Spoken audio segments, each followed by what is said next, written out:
Approved. Suggest a left turn out to keep clear of most of the traffic. The wind is 24012.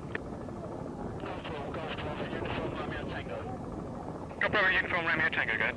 Romeo Tango inbound from big 1150 slot, 5 miles south, got the 40 inside with the numbers. Okay, keep a good lookout. There's a lot of traffic on the circuit. Right hand runway 20, QFE 1013. 1013 right, 420 Romeo Tango. Metropolitan with the Kitty Hawk inside, you clear take off, left turn on track, VFR, the service wind 24012.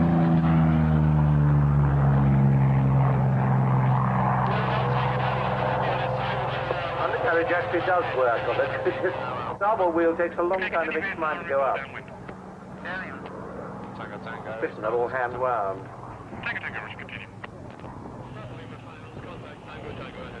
Bravo name, Roger, continue.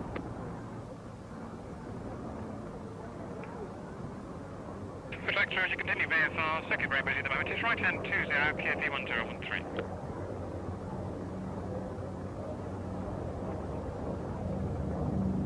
Roger, report on file, keep a good lookout. Tango, clear land 24012. Well, that was the Metropolitan just taking off on And in fact, there are a number of other videos, and I'm just waiting for some information on a video that Gibson made about a year ago, which is now just gone on release in America.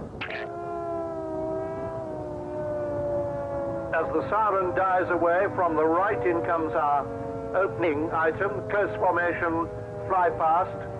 Nice photographic pose here, not quick enough at panning.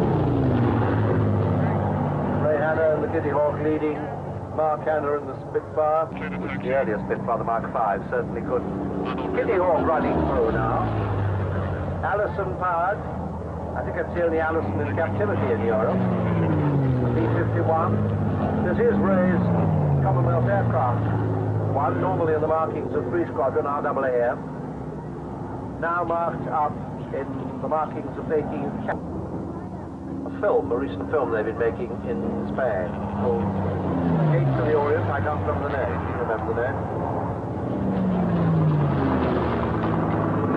And a certain amount of aggro being caused to that unfortunate taxi. Kitty Hawk leading again. Coming into production just at the beginning of the war. Because it was available in large numbers, it stayed in production, although it was by no means the newest of new fighting aircraft. This too had a gradual upgrading. Oh yes. Scratch one more message here. The chap's having no luck at all. Well, ground strafing was the name of the game as far as a lot of these fighters were concerned. Yes, order to their specification. Picked up as a good thing by the United States Air Force. General Arnold made quite sure of that. And the early ones all went to Army Cooperation Squadrons because they couldn't fight at height. Brilliant aircraft designed by Dutch Kindleberger. Very advanced wing, giving particularly a mix of armament.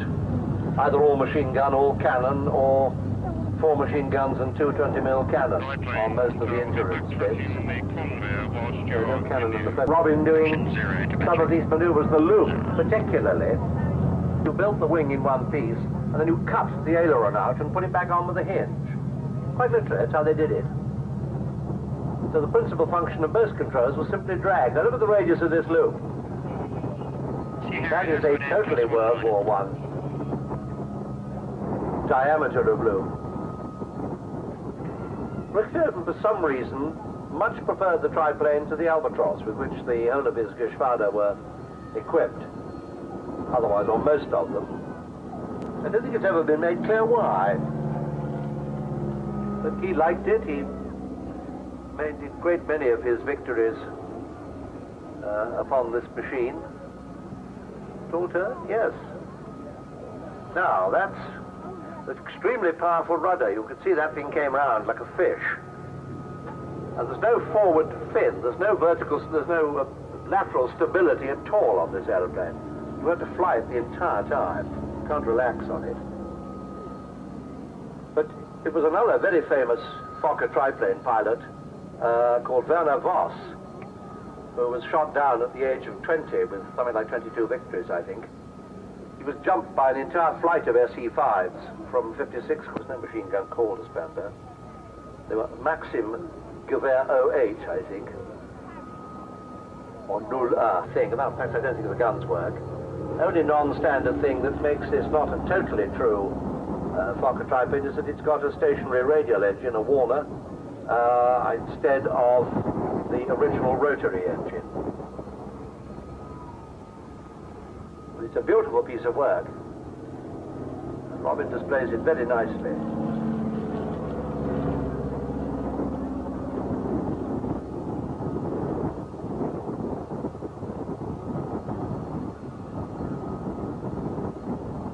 This was the real importance of the triplane was the fact that it took command of the air back over the Western Front from the Allies.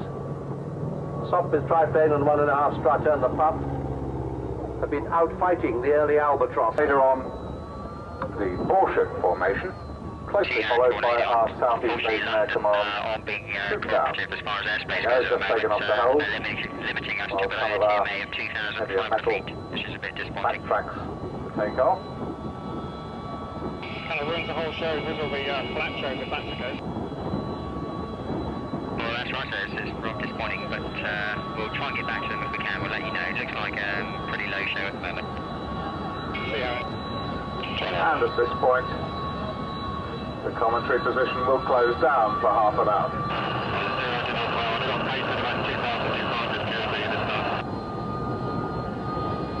Zero, roger. There's one just backtracking. Commence now.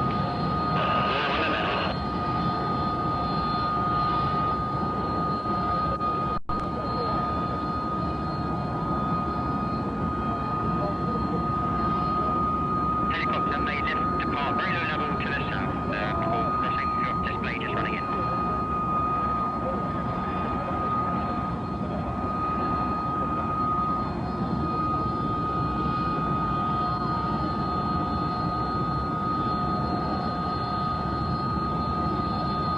Well, ladies and gentlemen, I'm going to work on the assumption that I can shout louder than a Harrier. So look up now. There's Gary Newman, the Harbour Display team.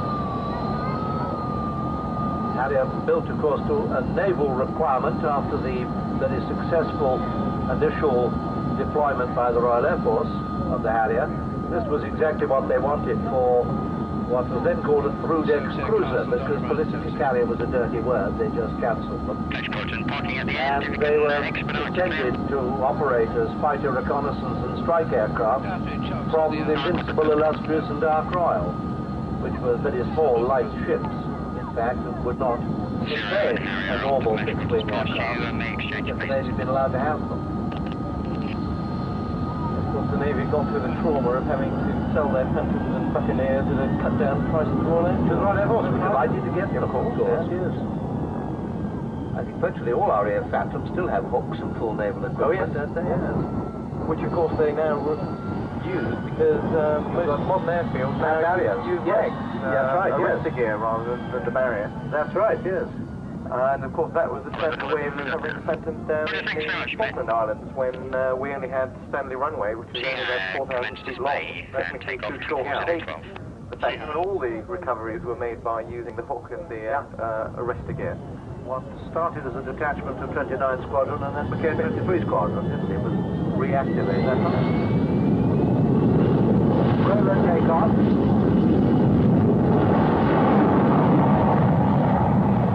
You would normally use that technique for an operational takeoff in a Harrier, because although you can take off vertically with full war load, which is something like 10,000 pounds, I think, on an RAF Harrier, it requires an enormous amount of fuel to do it. Your power requirements are colossal, aren't they? Yes, of course, the invention of the ski jump was another innovation which increased its weapons loading, carrying capability. Dramatically, something like 25%, wasn't it, I think? Depending on the degree. Actually doing the ski jump is very disappointing. It's a non-event. It's like an ordinary It's very interesting watching the Italian Navy, who at the moment are struggling to get a fixed wing back. I noticed there, the Garibaldi. Garibaldi, yes. which is supposedly their carrier for their helicopters, just happens to have a ski jump fitted. Yes. Yeah, funny thing that.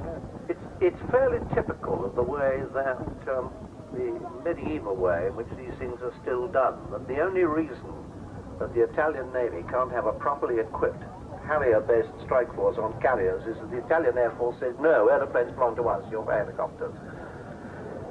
It's unbelievable in this day and age, but it's still happening. Decent white about to be destroyed again.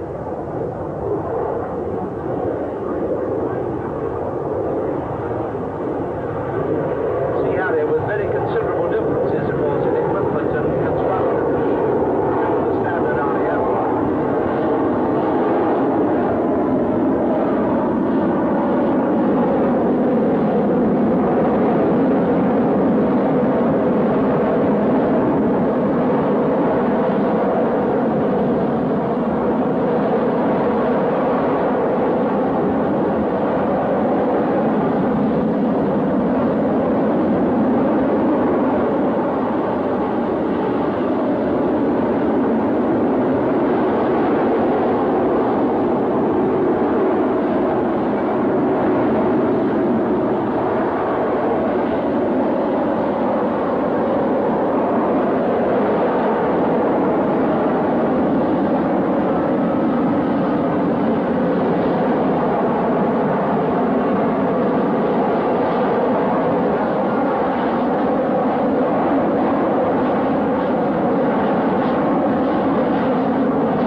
Harrier power. He's definitely been talking to John Farley. It's interesting that, Mike, you said yesterday, you pointed out that the faint smoking that are getting to the engines under these conditions does give you a very good marker as to how vector thrust works. He was spewing something out of the forward intakes. I hope it wasn't fuel. Which of course they only eject air, don't they? That's right, yes. Only the rear pair, which are actually exhaust. Yes, in fact, the Sea Harrier has increased directional control thrusters because of the problem of landing on a moving deck. Yeah. So it is technically more maneuverable than the GR3 in that sort of situation. And landing on, as they were, frequently in the South Atlantic, they were landing on in zero visibility conditions. In fact, they were using helicopter recovery techniques where you pitch flares overboard from the carrier.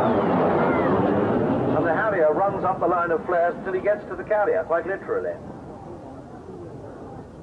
The really astounding thing about the airplane is that the Royal Air Force pilots, without any previous experience and not much practice, were able to land off, do vertical landings on the carriers when they arrived. After a 4,000-mile trog in-flight refueling to I know. No alternative diversion.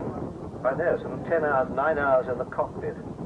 But of course they learned that trick, of course, in the 1969 transatlantic race, of course, yes, where they first tried out the refueling techniques.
fabulous demonstration. Great, nice show, thanks very much.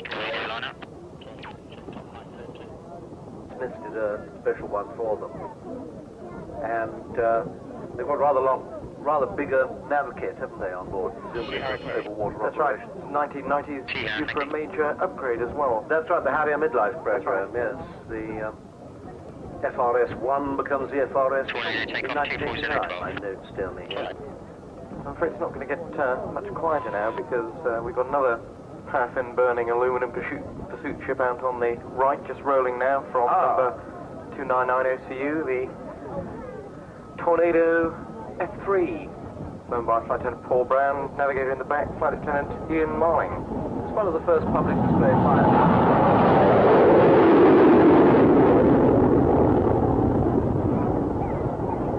Well, in fact, it's been the F3 all this season, so, and the differences between the F2 and the F3 are fairly marginal.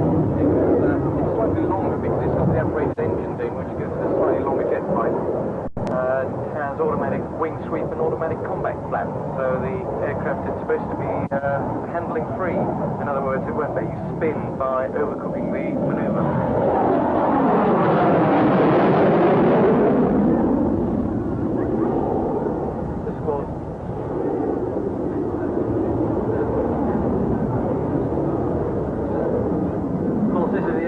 That will defend the United Kingdom Air Defence region.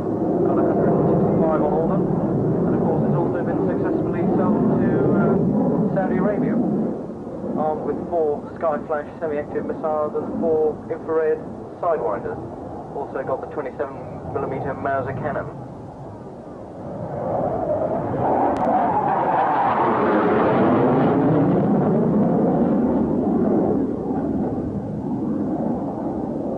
Good look at the silhouette as the aircraft comes around into that fairly tight left-hand turn. The wings are forward at the moment. They can come forward to 25 degrees. Right at the end of the display, you'll see them sweeping right the way back to 67 degrees, and that, of course, will give you a totally different silhouette of the aircraft. The moisture in the atmosphere we've got at the moment, of course, leaving nice contrails from the wingtips as he pulls around about 7G in the...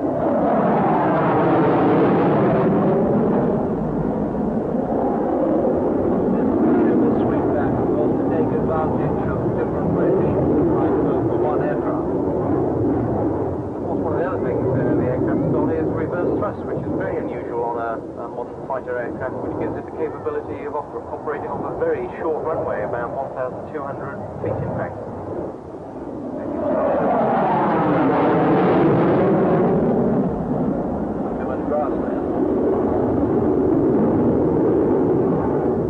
There's Turbo Union RB199s, again another success, a combination of 3 international companies producing an engine to power an aircraft produced by 3 international companies. Same 3 nations, isn't it, in each case? Yes, Britain, Germany and Italy.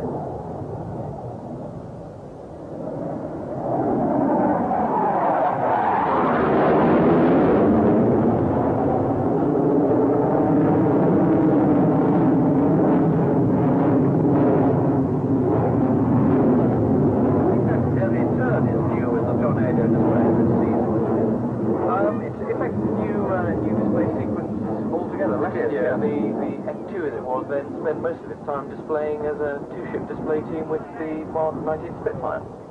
Wow. I don't think I ever saw that one.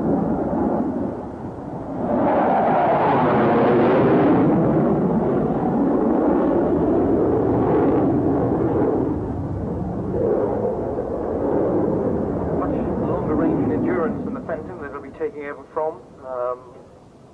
Without using in-flight refueling, it can travel 300-400 miles away from its main base, loiter for over 2 hours and then return again. And of course it was the F3s from Coningsby that flew out with the Tri-Star Tanker all the way out to the Persian Gulf, in fact to Mazira, 10 hours 15 minutes flight time, and they landed 35 minutes later with a different crew, I might add, were airborne again on their first operational sortie, which shows quite an effective use of the aircraft.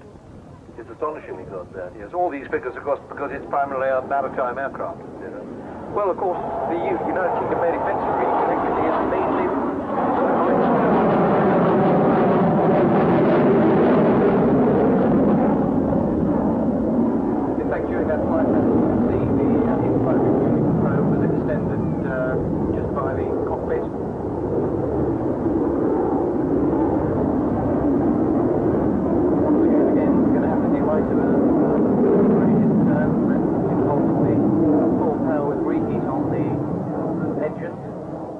run about 32,000 pounds of thrust, just under half the power of a Vulcan. Those of you who've seen the Vulcan display and have felt the ground moving as the aircraft does its max power climb.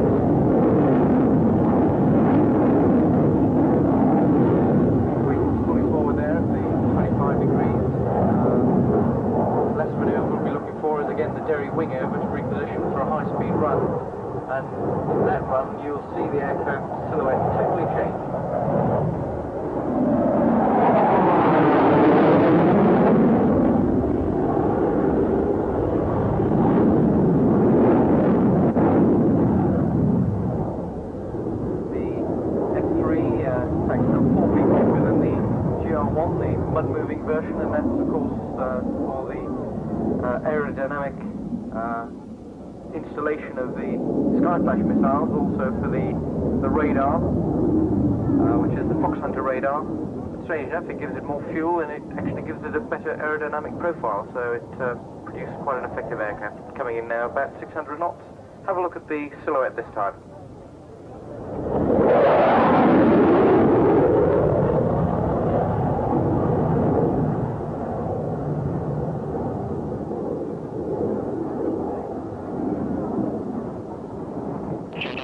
Feet, isn't it, at 600 knots, so you can by day or by night. By day or by night, yes. You would hardly expect human beings to keep pace with that. Coming in now, I think, for one final flight pass, brake to land.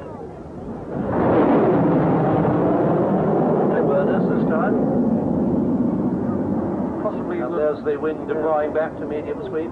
Coming fully forward, presumably, for landing. That's right, and hopefully we'll see a fairly short landing, and you'll hear the noise of the engines winding up once he's on the runway, and that is the reverse thrust. You'll see the buckets coming out at the back of the aircraft just by the very large fin. In fact, it has got a very large fin. The fin on the Tornado is the same size as the wing of the engine.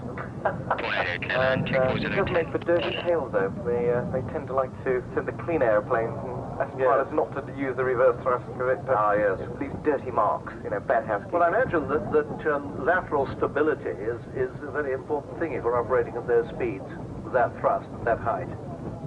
Yes, I see in fact, EFA looks as if it's going to finish up with a similar sized very big, yes. tail. Yeah. I was interested when you were saying about the having half the power of the Vulcan, because it carries pretty well the same warload, around about 20,000 pounds of stores. It carries it about 200 miles an hour faster. Not quite sure whether it carries it further or not, though. Well, that's at that speed, at about 600 knots. That is a fairly long-range one. I don't think we're seeing the use of the reverse thrust at the moment. The aerodynamic braking. He's playing that splendid Vulcan game of keeping the nose wheel off the ground as long as possible. It's a peculiarly Vulcan trick, that, wasn't it? I've actually seen a chap turn up onto the taxiway with his nose wheel in a Vulcan still well off the ground. That was a sort of gimmick that Vulcan pilots required. Flycatcher, you ready? Roger, during your display, the Army Historic will be positioning. Is that acceptable? The Flycatcher commence, you clear takeoff. Aircraft from two vintage aircraft from the museum, I should say, and one which is hovering between the two, and one brand new one. Austereo B9, the last fixed-wing air observation post and general gun-spotting aircraft for the Army before they went on to helicopters. Down below it, nearest to the deck, is the light utility helicopter produced in very great numbers for the American Army. Built under license in Italy by Augusta, from whom the British Army got 50 aircraft, and then built under license by Westland down in Yeovil, who produced another in the mid-60s, something like 5 years after the Beaver, and ceased operational flight at the end of the 70s. Extremely useful, simple, tough, piston-powered helicopter, 6-cylinder Lycoming, 270-odd horsepower. Scout running in now to display. this a much more modern helicopter, still in use with the services, based on previous design by Saunders Rowe, but built in fact by Westlands, who of course took over the all helicopter design and construction in the big mergers. Originally fitted with a Blackburn Nimbus engine, now powered by a Rolls-Royce development of that. Equipped with anti-tank missiles, 4 SS-11 Nord SS-11 anti-tank missiles. Is in use as an anti-tank helicopter in British Army of the Rhine.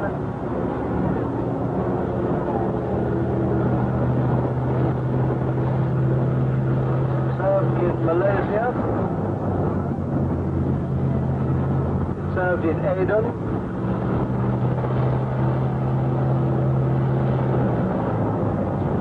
More recently served in the Falkland Islands. It's still in service in Brunei and in Hong Kong. And it equips a new territorial army squadron at Netheravon, recently formed. It did a great deal of lifting of bodies of troops, mostly Gurkhas, I think, around the Falkland.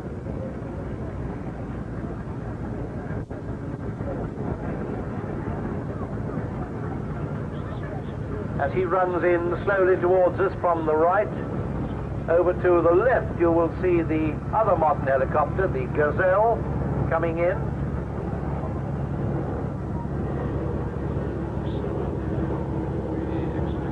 This is one of the Anglo-French designs, based on a design by Aerospatiale. In fact, it is basically an Aerospatiale design. Employed by all three services, 45-seater, powered by Rolls-Royce GEM helicopter engine, very successful helicopter engine.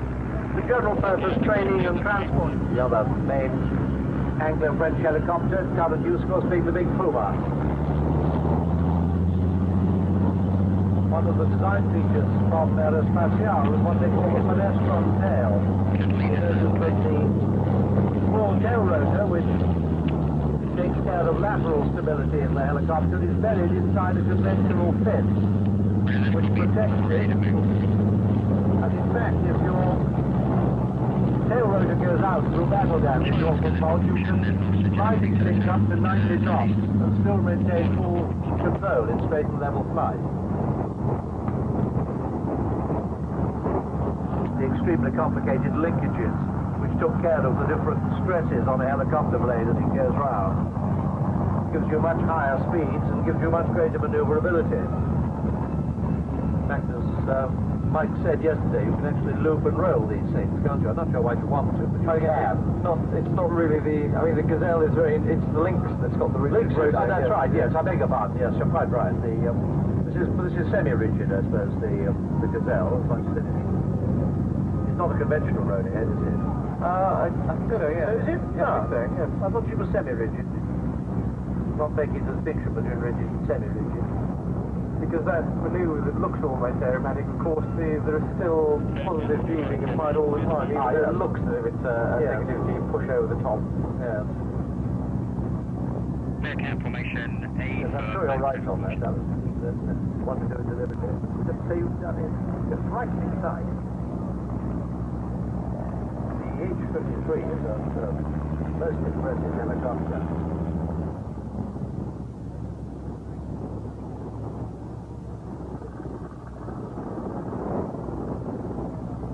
Now we've got a sort of two-war mix coming up, haven't we, with two World War II-ish aeroplanes and two Korean-ish aeroplanes, yes.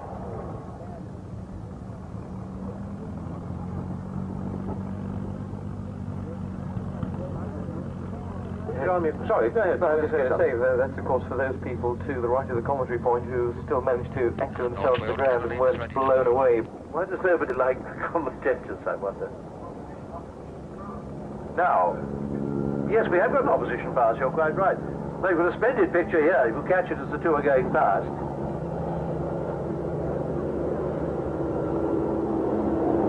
Vintage plus modern formation. Not a cross on datum either. A very nice cross on datum, yes. Beaver captain was wearing a hat which says, I'm their leader, which way did they go?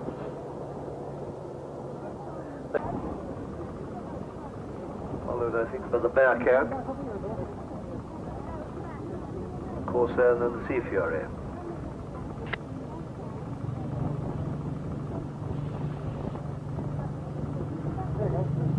Of which the Sea Fury, presumably by a slight margin, the most powerful. It's about 2,500 horsepower. Rolls-Royce Griffon engine, around 2,100, 2,015, 1,700, 2,000. Little Bearcat. He was flying the Firefly yesterday. I presume he's still flying it today, is he, Mike? I think so, yes. One would be more familiar with the sight of Normandy's racing a Navy Chipmunk in the National Air Race. There goes the Sea Fury, which should be John Baker. Thumb up from my colleague here. Got something right. Can I have a sweet?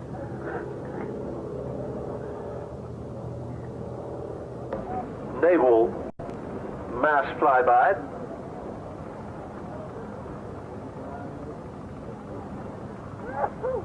Bearcat leading. Sea Fury number 2, Firefly number 3, Corsair in the box.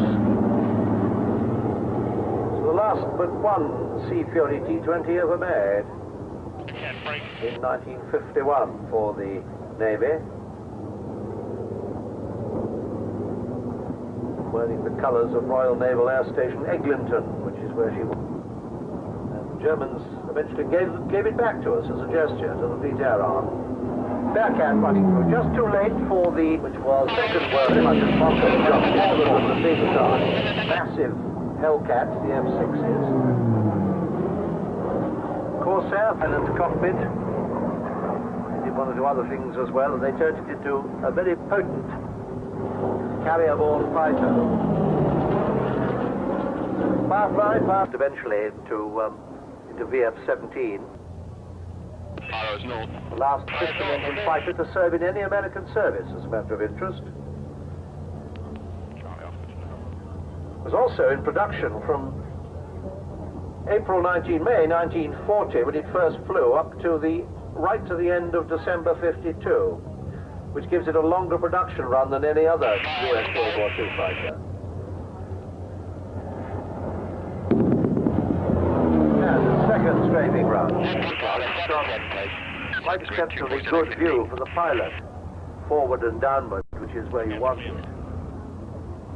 Just too late for the war. Ah, we have a strafing run. Where? Allowed to take off. This is Steve flying the Bearcat. So it carries two types of sonar. The passive sonar, where it dumps the sonar buoys into the water and they sit there listening for the sound of a submarine. And the active sonar, which is a dipping sonar, actually inside the fuselage of the helicopter at the moment, but hopefully you'll see it being lowered later. And that sits there and makes all these pinging noises, sending out acoustic noise, which hopefully is reflected back, of course, by the body of the submarine. Once they've found and identified it, this rather large helicopter developed from the Sikorsky, they can then actually get stuck in and destroy said enemy submarine. Quite a heavy helicopter, weighs about 10 tons, but I think would still be considered in the medium class rather than the heavyweight class. Normally has a crew of 2 pilots, an observer and a sonar operator. For some reason the sonar operator opted not to go on the flight today. 2 separate display teams, the A-team and, as they call it, the other A-team today.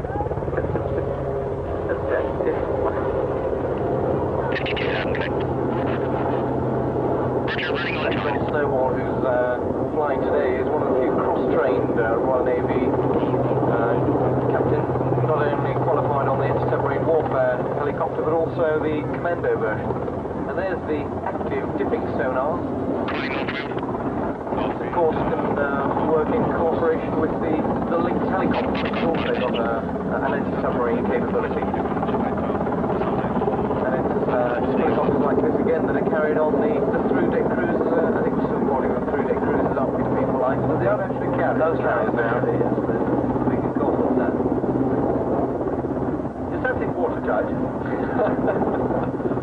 Swift, also bring it back in another one.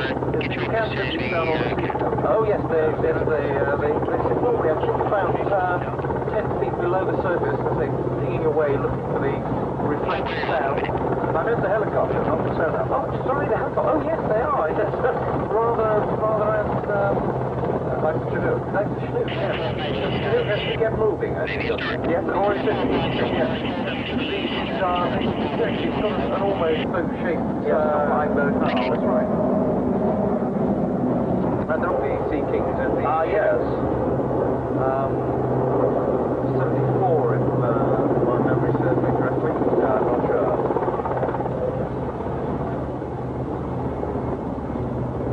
I was told the other day by the crew of one of the SAR Sea Kings that they on one occasion have rescued the same man off a line riveting line over 3 times just one day because he was enjoying the sensation. On the third time, they, in good service practice, they sent a man down with the winch and slashed his lilo and sank him. Which, of course, you normally do, so you don't go back to rescue an empty uniform. And when he complained and sent them a bill, they sent him a bill for the security devices actually in the spot on the where the gear retraction is. As I say, quite a big helicopter, but can be thrown around with a certain amount of panache.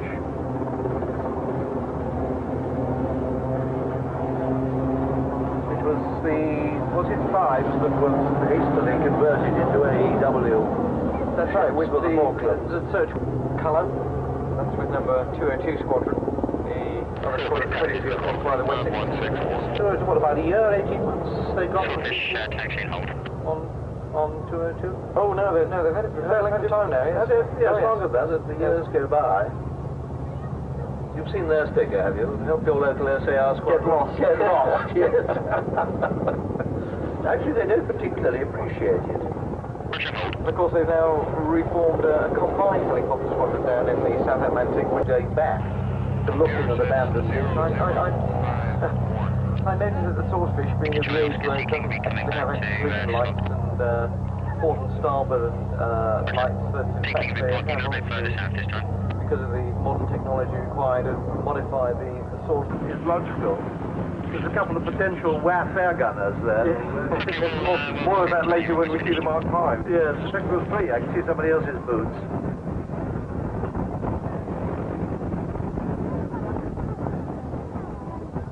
It's very fussy with their run-ups.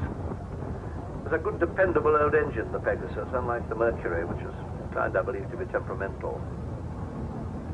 Not the Pegasus as per the Harrier. We're talking about the original Pegasus. The original Pegasus as per Swordfish. Yes. And of course the Swordfish is also the original TSR-2, don't forget. And to the right we've got the next item, which in fact is we're now finally getting back to the Royal Air Force after what seems to be an age. Oh, and you can do this, right? Make you feel bad. Make me feel bad. Yeah, you do this. This, of course, is the jet stream, used in fact by the Air Force and the Royal Navy. They use it as a crew trainer for their observers. Used in the Royal Air Force, operated from Maurice Finningley, number 6 XTS, as the multi-engine flying, which is slightly different from some other operational flying. Proved to be a very successful aircraft, eventually after a number of hiccups. Civilian version of the jet stream is selling extremely successfully, especially in the United States of America at the moment. There's a feeder liner. Talking to John about it yesterday, of course, it's one of the few little airliners or aircraft that you can stand up in. They actually seem to have developed a whole series designed for dwarfs and legless people. So the beauty of this, of course, is that you can actually stand up in it. Yes, there was that famous British aerospace advertisement announcing that Toulouse-Lautrec was alive and well and working for their competitors. That's the Jetstream 31, of course, with the Garrett. That's right. 331 engines. Yes, because the Asters. I was going to say the Royal Air Force, in fact, have had the Jetstreams for quite a long time now. They were virtually, I think, at low level as well, in fact. But as I say, they're training the rear crew. Yeah, that's right. Yes.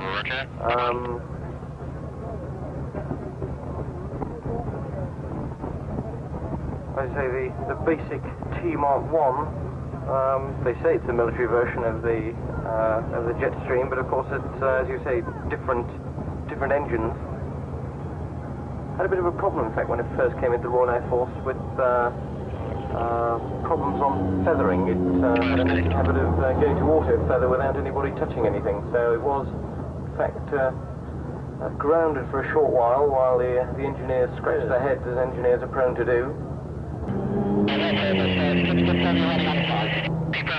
And who introduced those high-intensity flashing strobes onto commercial aircraft. He felt very strongly about mid-airs. There was a great move in the Air Force to have the Flacken beacons put on, and there was quite an argument about whether or not they really were effective. But in the marginal conditions, the sort of the dusk dawn situation, in fact, I've always found them.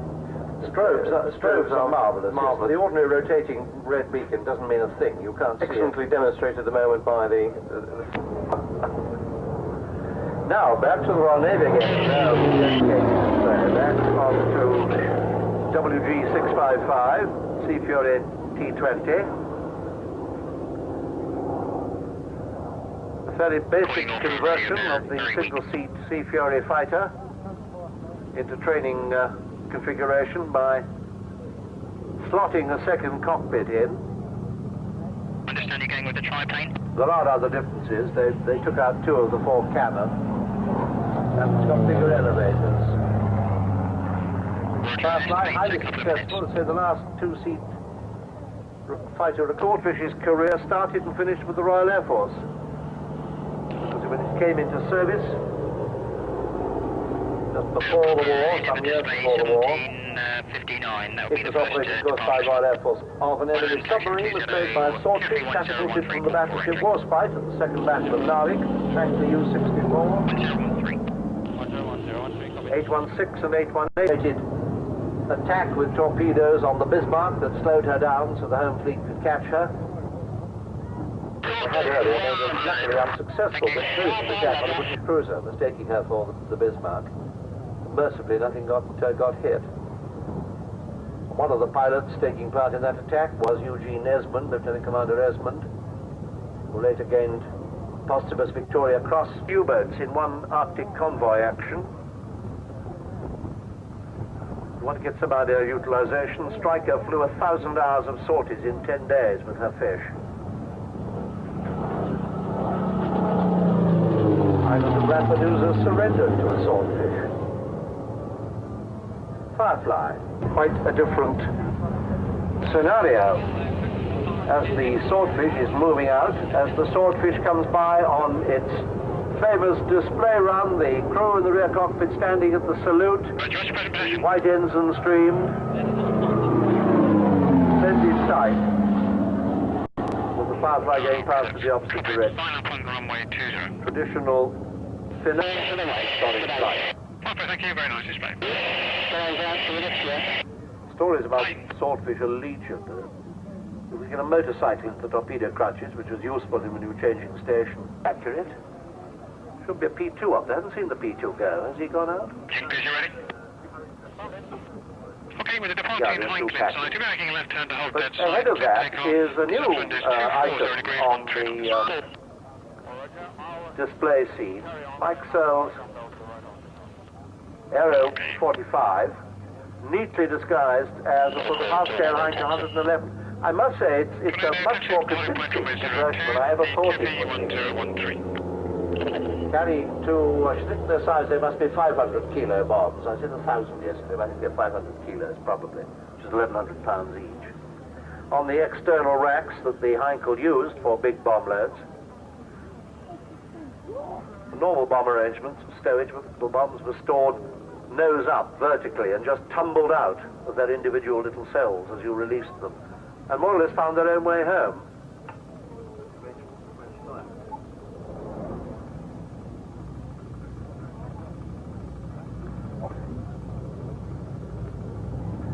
And the gorgeous sight of the RT Junkers, the big Ju-52 rumbling into the air. It's still one of the most impressive aeroplanes of all time, I think. I still haven't checked whether D-2600 was Hitler's aircraft. I meant to yesterday and I didn't. These are early markings, sort of prior to the national flag off one side of the fin and rudder and put swastikas both sides.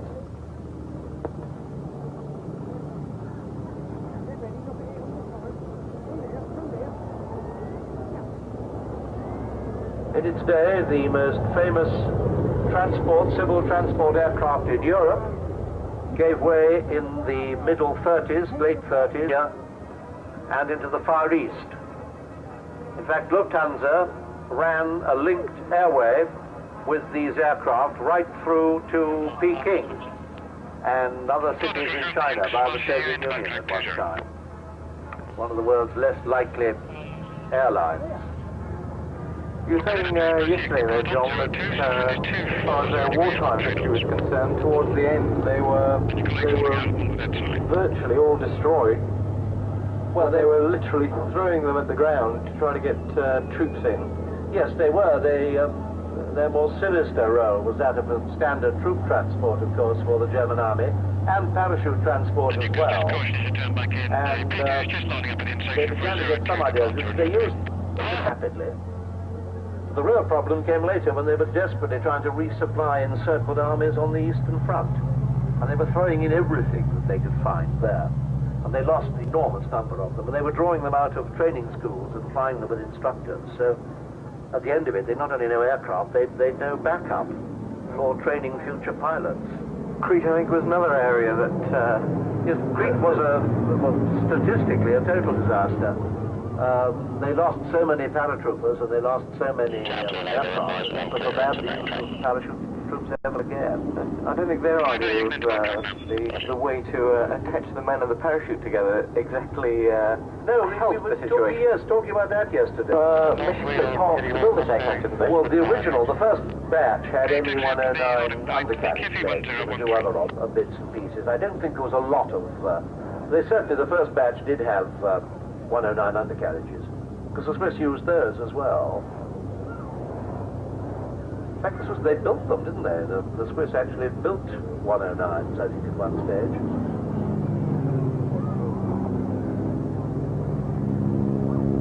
This one made up in the markings of the rudder just before he became Gruppen Commodore of the 3JG2. He was one of the really high-ranking aces in the West. Awarded the Ritter Kreuz mit Schwerten, the Knight's Cross with no keys, not with brilliants, not with diamonds. Of course, one of the other aircraft that's often seen on the display circuit, again under the guise of a German aircraft, is Lindsay Walton's ME-108. The 108, yes, which does look sufficiently like pretending to be the 109. Yes, very successfully too. Well, we had a 109 briefly. Rob's had one. I believe that MBB have put that back into it, and they ground looped that. Their chief test pilot ground looped it. That's what happened to Rob. It happened all the time with Messerschmitts. But it makes a very effective German fighter, doesn't it? It has the look of German airplanes about it. For a number of years until things like the Viking appeared. And the French actually built them. Of course, Nord aircraft actually built them. But those are the days, in fact, when they used to operate out of Croydon rather than... That's right, yeah, that's right. Croydon base. Tornado, you can line up in turn. Nice formation shot, nice and slow, so you can pan with your brownies, even if you've haven't got more expensive equipment. Mustang with the other three aircraft in target to take off on is 24013. Sorry, I spotted it. Wann wir fahren gegen England.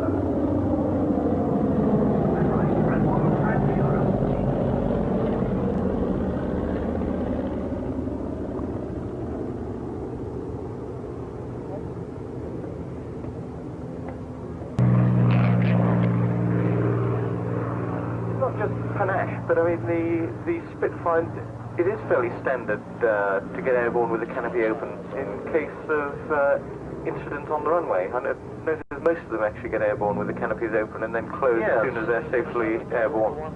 I was told at one time that it was in case of an accident on the runway because of the problems getting out with the canopy jamming. If the canopy jammed, yes. I think also, it's quite likely, I should think too, that on the ground that the demisting doesn't work terribly well. I don't think he's taking part.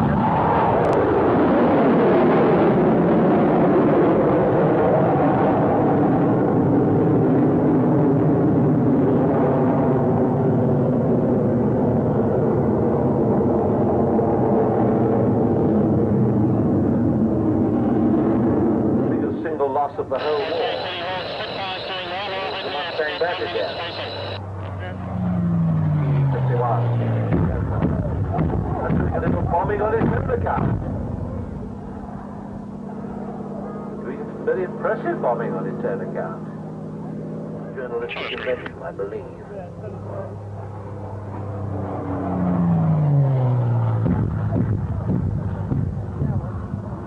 Phosphorus bombs, is that? White. And Kitty Hawk's in for the scraping run. I thought only bad is. Thank you, good day. Kitty Hawk coming in. And standard high-level pass from Rihanna. Hence the need for the oxygen mask. This time with takeoff. Spitfire right to land after the Mustang, carrying shortly at the fighter park. The wind is 240, 3 knots. Enjoy playing up to the 3 aircraft. Hawk presumably wouldn't have seen the fortress unless they landed in the Middle East, as they did after the Flyeshti raids. And one of the Ravensburg raids. Biggest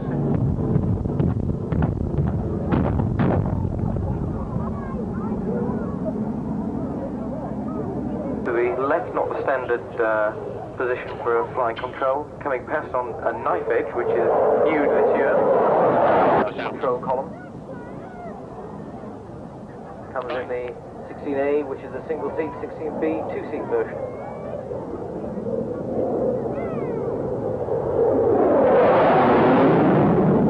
Played by the Americans with the fighting aeroplane.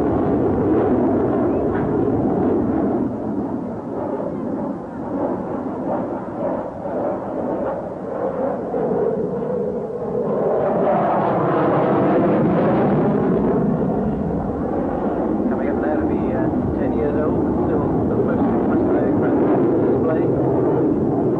Normally carries the Sidewinder missile, but can also, of course, carry bombs for closer support work.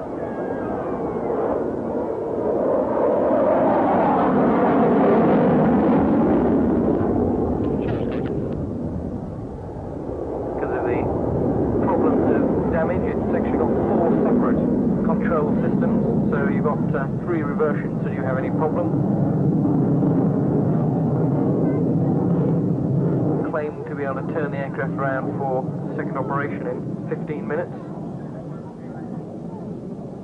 Pilot actually says quite amusing. The pilot sits right back at about 30 degrees, and this helps to increase his G threshold. Combat G normally up to about 9, plus 9.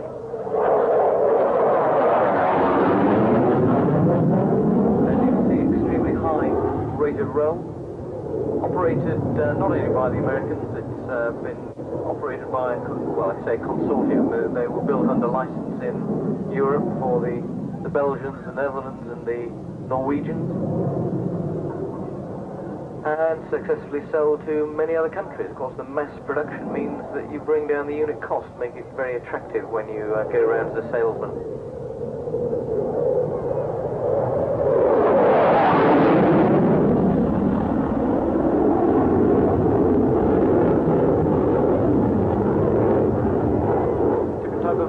Coming off the wing, if you remember, the F3 came off the wingtips, and the Ramswell vortices actually roll in towards it.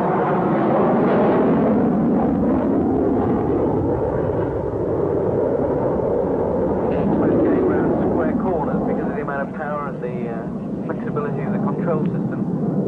I say that raw in MiG-25, really? Yes, that's right. Coming in now from the right for a very slow speed flyby. In fact, if he is very back on the speed around about 120 knots, you should actually be able to see the reaction of the elevators at the back of the aircraft. Now, in fact, the pilot isn't putting those movements in. He's holding the stick in the position that he wants. So it's the control computer that is now actually holding the aircraft at that rather unusual high nose or high alpha altitude. Okay, right about 120 knots. You can see the tailplane maybe quite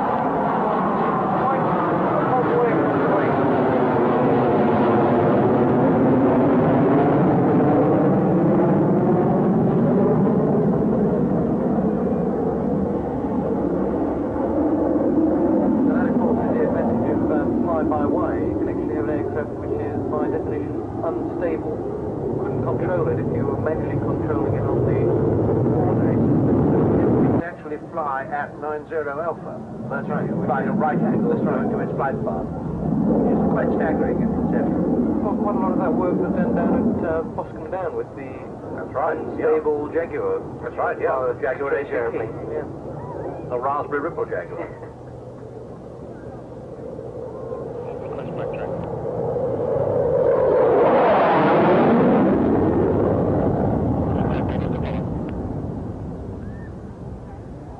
One of the impressive things from the F-16 when it's actually operating from the display site is that he gets airborne straight into a loop, which just shows the power to weight ratio. In other words, there is more power coming out of the engine than the all-up weight of the aircraft.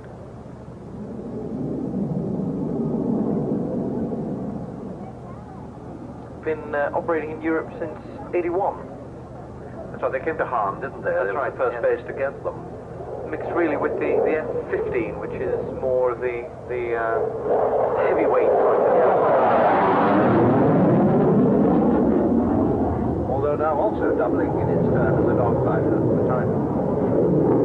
I think this is mainly because of the European theatre. Would not technically need this sort of aircraft to defend UK, because we would be looking at the long-range bomber threat, not the short-range tactical bomber threat. Because they got that close, but now they won't defend. Fighter with a greater than yes, it was. That's right. To thrust away, isn't it? I can remember the. I suppose the other one technically is the Harrier. Right. I knew we'd get into trouble for that. In any case, I've just done something rather clever, actually, Trevor. Yeah. I've just given Mike an enormous boiled sweet just as the Harrier comes on, so I can do the commentating. Harrier GR3 from the OCO at Wittering.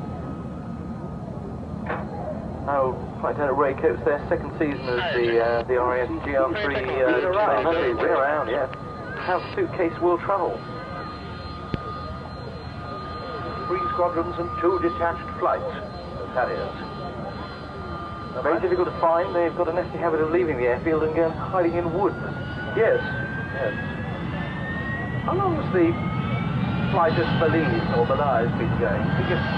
Years. 14, 17 flights. Yes. They've got four aircraft out there, and another flight to the Fokker still. That's right. I think that may be home now. Is it 153? That's possibly.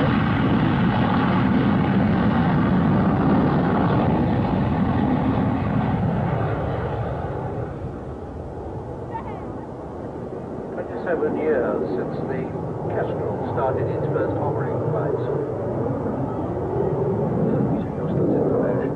Do you remember when the Harrier took off from the coal yard at the back of at Euston Station? Yes, I do indeed. Woke up thousands of rats that were living under the coal dust. It was appalling. We got the most frightful complaints. If the Navy had wanted that, they'd marked it down for their helicopters, and the Royal Air Force moved in and pitched it. The Navy had to use a building yard the other side of the street. I can remember that, right? I can remember the Navy Phantom landing and blowing both the tyres and screaming down the runway with brake fires that I've never seen before. He did that every time he landed. I thought that who it was flying it now, I can't. I have a horrible recollection that in fact the Victor did the same thing. But the Harry, the Phantom certainly blew tyres. I think he was using Dunsfold or Wisley? Wisley, yes. He was introduced to motorbikes. He was introduced to the Carrier Admiral or First Seal or whatever it was. Then it was Caspar John, who was a very formidable man. Who shook his hands and said, "Well, that's the last time you'll get a glass of champagne with me." And everybody wondered whether the tyre story had got round in his career was over. It was the first taste, of course, of in-flight refueling on the grand scale for the Harrier, which won the East-West run on the Atlantic race. And that was... It's called near Lecky Thompson, if I That was remember Lecky, correctly, yes. Lecky Tom, yes. Who did the time to height records with the Harriers as well, actually. It's still an amazingly impressive aeroplane. It just doesn't look right. A frontline aircraft that can fly past at 600 knots 1 second and 40 knots in the other direction. Backwards. Very exciting.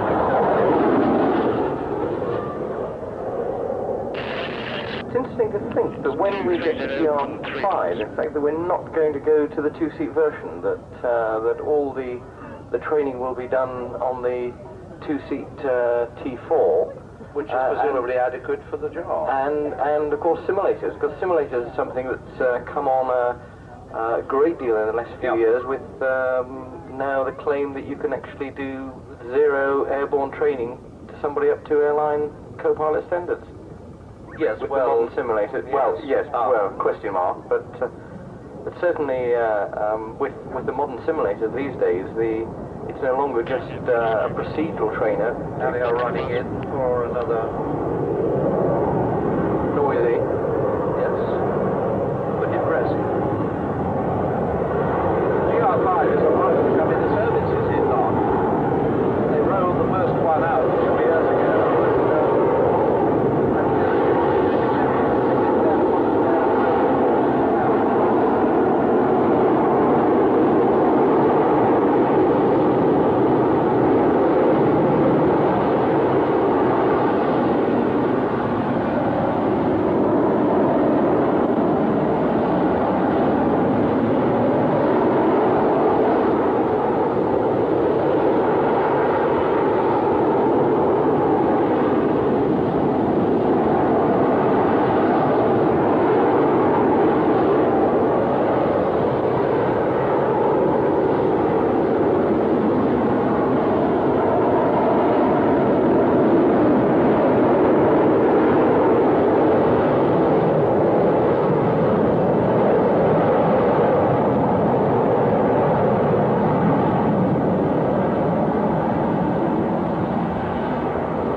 Harrier GR3 from 2330CU at Wittering, where number 1 squadron live.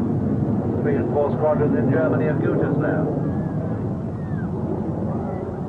The remarkable thing about the 5 coming in is that with the, largely I suppose as a result of the new wing and the new Pegasus, it's doubled the range or payload of the GR3. And hopefully will actually reach its overseas potential that somehow the GR1 and the GR3 never quite achieved. It's a highly specialized aeroplane, yes, of course, there's no doubt about that.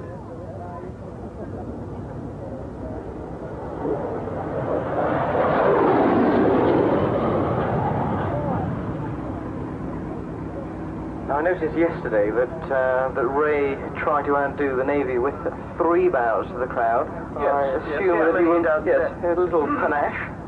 Well, but he had 4 today. This is a British Aerospace ref in the president. I remember Bill Bedford telling me that immediately after the that splendid New York race, when that picture of the Harrier lowering itself into New York between two skyscrapers, and Bill was over there with a Harrier leaping on and off every ship in Norfolk roads, and he was standing during this demonstration with somebody, senior American admiral, who turned round to him and said, "I think you British are the end." And Bill said, "Why?" He said, "First we went the angle deck, and I make it off the finish."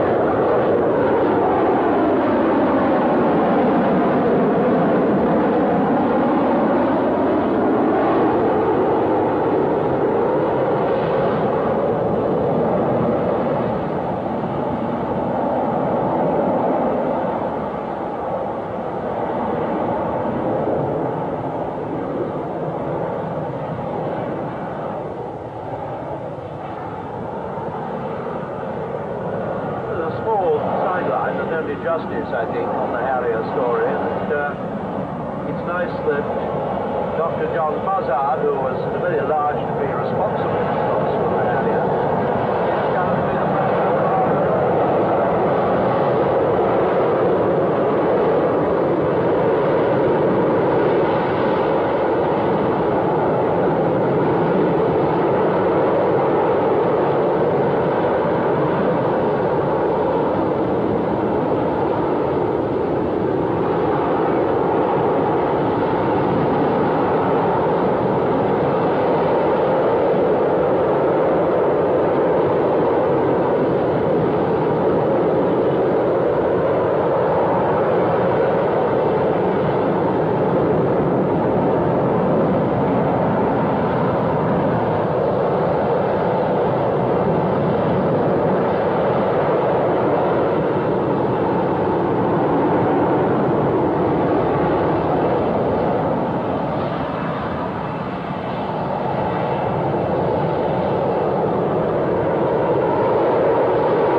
That was very impressive, wasn't it, today? It's not a post about this.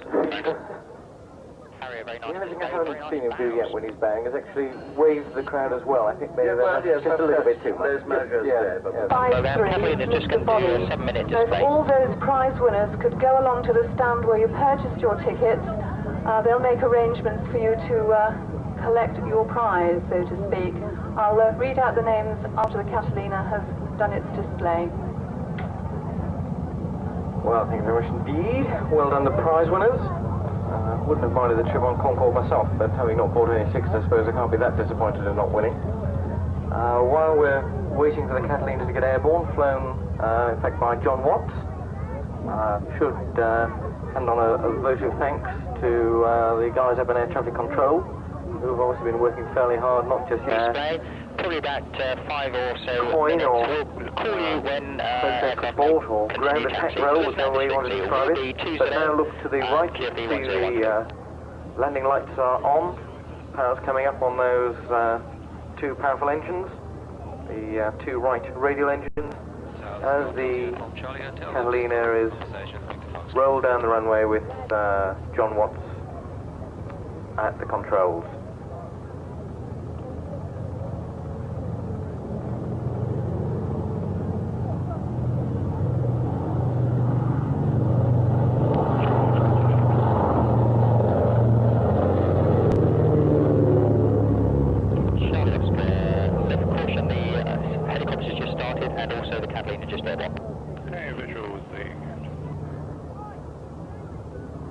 Afternoon.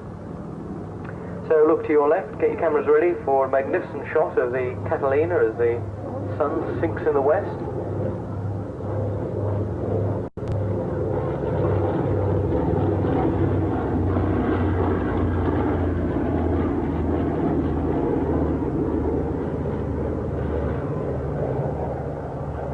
Of course it would be a little unstable on water, either the front or the rear. Side loading isn't any good for some of the odd shapes that need to be transported.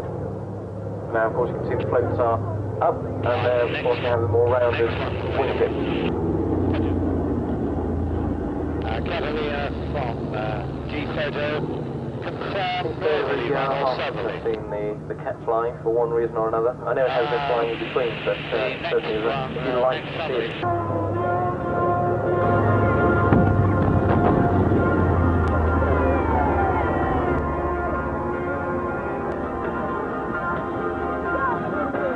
They carried recently was the Catalina restoration that's going on in Australia and New Zealand. Memories of dogfights between Catalina and the Voss flying boat during the Second World War. In fact, you can see during the flypast what a stable lady she is, which is why, of course, she was very vulnerable to any sort of fighter attack. There was virtually no defense at all. So, quite brave men who went out on the...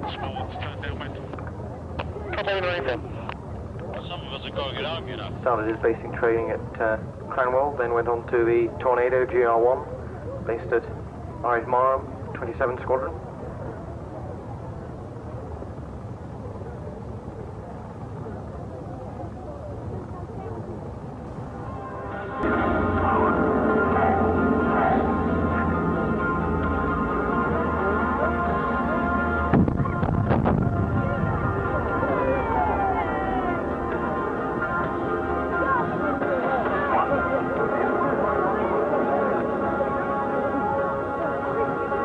They carried recently was the Catalina restoration that's going on in Australia and New Zealand.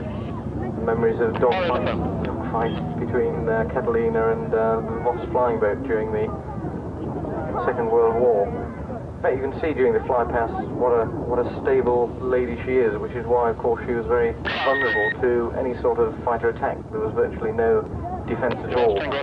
So, quite brave men who went out.